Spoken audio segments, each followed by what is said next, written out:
अक्सर आपको ऐसा लगता होगा कि हमारे देश में तो बहुत भ्रष्टाचार फैला हुआ है और कोविड के समय में तो ये दुष्प्रचार भी हुआ था कि हमारे हेल्थ सेक्टर में बहुत भ्रष्टाचार फैला हुआ है।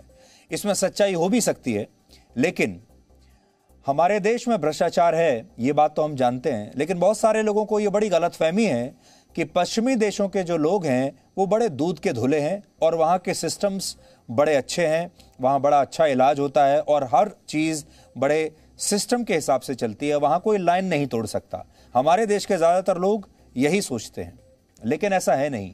इसलिए अब हम यूरोप से आपको एक ऐसी रिपोर्ट दिखाएंगे जिससे ये पता चलता है कि कोविड के समय में दवाइयों से लेकर अस्पतालों के बेड्स तक यूरोप के देशों में ज़बरदस्त भ्रष्टाचार फैला हुआ था और वहाँ भी जैसे हमारे देश में होता है वैसा ही कुछ चल रहा था।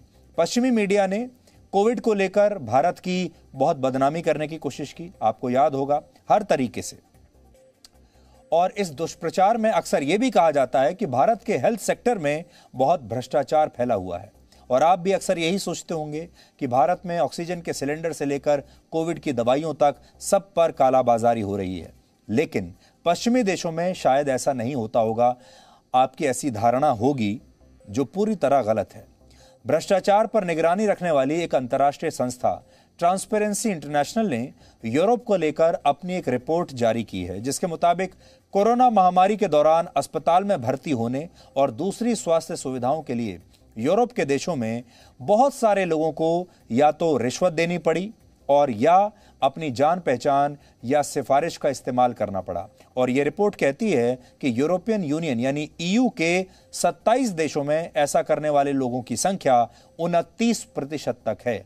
सोचिए, जो देश इस बात का डंका पीटते हैं कि उनके यहाँ बड़ी ईमानदारी है, उनके यहाँ ऐसे सिस्टम हैं जिन्हें तोड़ा नहीं जा सकता, वहाँ पर असल में भ्रष्टाचार हो रहा है। लेकिन ये सारे देशों की जो कोशिश होती है, पश्चिमी देशों की और उनके मीडिया की, वो ये समझते हैं कि भ्रष्टाचार तो भारत जैसे देशों की समस्या है। वो समझते हैं कि जो डेवलपिंग कंट्रीज हैं, भारत जैसे, जो जिसे आप थर्ड वर्ल्ड कंट्रीज कहते हैं, भ्रष्टाचार तो सिर्फ वहां होता है। और वो पूरी दुनिया को ये बताते हैं कि उनके यहाँ कोई भ्रष्टाचार नहीं होता। हमारे देश में जब किसी व्यक्ति का कोई कागजी काम नहीं हो पाता तो उससे दो तरह के सवाल पूछे जाते हैं। पहला सवाल होता है, क्या वो विभाग में किसी को जानते हैं, क्या उनका कोई जुगाड़ है, यानी क्या कोई सिफारिश लगवा सकते हैं।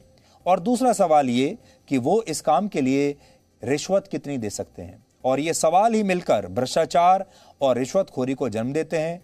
और भारत ही नहीं, यूरोप में भी ऐसा ही होता है।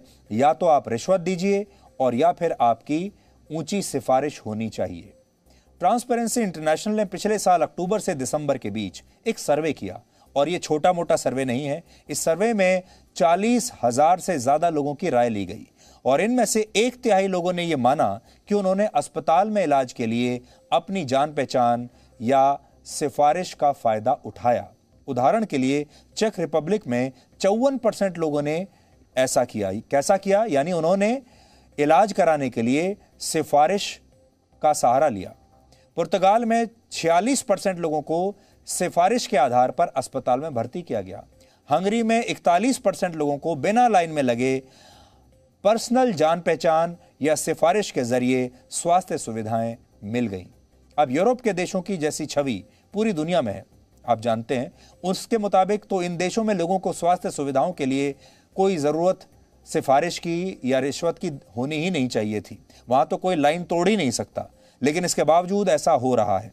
सोचिए, अगर अस्पतालों में इलाज लोगों को इस बात पर मिले कि उनकी जान पहचान कितनी ऊंचे लोगों से है, वो किस व्यक्ति की सिफारिश लगा सकते हैं, तो वो देश खुद को ईमानदार कैसे बता सकता है।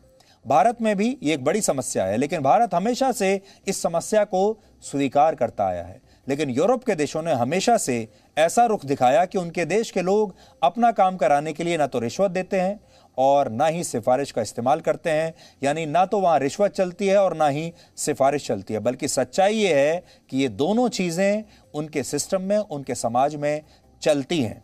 लेकिन वो कभी भी अपने भ्रष्टाचार को दुनिया के सामने उजागर नहीं होने देते और दूसरे देशों को भ्रष्ट बताते रहते हैं। ट्रांसपेरेंसी इंटरनेशनल की यही रिपोर्ट कहती है कि अस्पताल में इलाज कराने के लिए वहां लोगों को रिश्वत भी देनी पड़ी। रोमानिया में 22% लोगों ने इलाज के लिए रिश्वत दी, बल्गेरिया में 19% लोगों ने इलाज के लिए रिश्वत दी और हंगरी में रिश्वत देने वालों की संख्या 17% है। अगर यूरोपियन यूनियन के सभी 27 देशों की बात करें तो इनकी 45 करोड़ की आबादी में से 6% लोगों ने अपना इलाज रिश्वत देकर करवाया है। अब सवाल है कि क्या यूरोप अब भी यही मानेगा कि रिश्वतखोरी और भ्रष्टाचार सिर्फ भारत और अफ्रीका के देशों में ही होता है? यह सर्वे ट्रांसपेरेंसी इंटरनेशनल नाम की जिस अंतर्राष्ट्रीय संस्था ने किया, वो हर साल करप्शन परसेप्शंस इंडेक्स जारी करता है और इसमें दुनिया के 180 देशों को इस आधार पर रैंक दी जाती है कि वहां भ्रष्टाचार कितना है।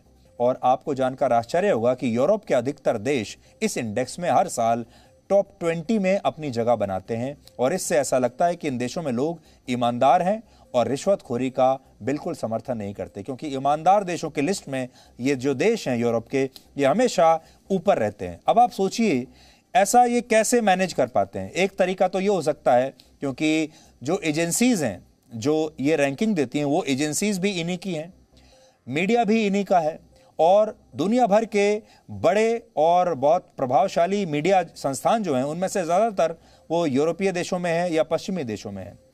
ऐसे देशों के समाज के लिए क्लीन और विजिलेंट सोसाइटीज जैसे शब्द इस्तेमाल किए जाते हैं, यानी वहाँ लोग अपने कर्तव्यों के प्रति बड़े जिम्मेदार हैं।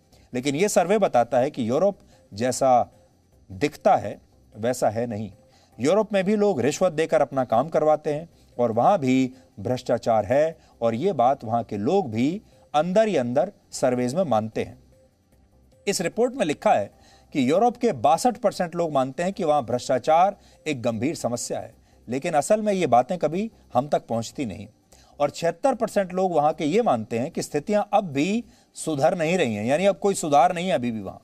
इसके अलावा आप अपनी टीवी स्क्रीन पर कुछ और आंकड़े देख रहे हैं जिनमें यूरोप के देशों के लोगों ने यह बताया कि वहां पिछले 12 महीने में कितना भ्रष्टाचार बढ़ा है। यूरोप में यह रिपोर्ट ऐसे समय में आई है जब यूरोपियन कमीशन कोरोना से प्रभावित अपने देशों की अर्थव्यवस्था को फिर से मजबूत करने के लिए 800 बिलियन यूरो यानी लगभग 70 लाख करोड़ रुपए खर्च करने की योजना को मंजूरी देने वाला है। और ऐसा कहा जा रहा है कि इस फंड में भी काफी बड़ा हिस्सा भ्रष्टाचार के रूप में लीक हो सकता है।